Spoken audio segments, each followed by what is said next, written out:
How to turn on history in Google Chat. Hey everyone, welcome back to the channel.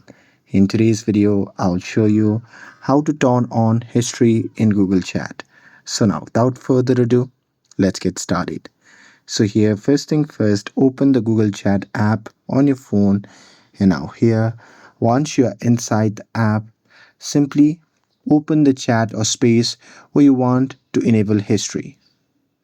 And now here, once you are inside the chat, just tap on the username at the top and this will open the chat settings menu.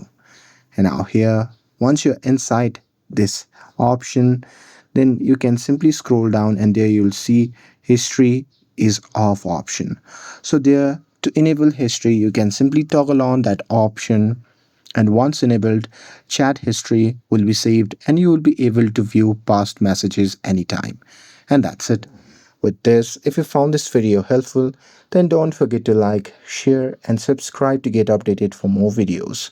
Thanks for watching, and I'll see you in the next video.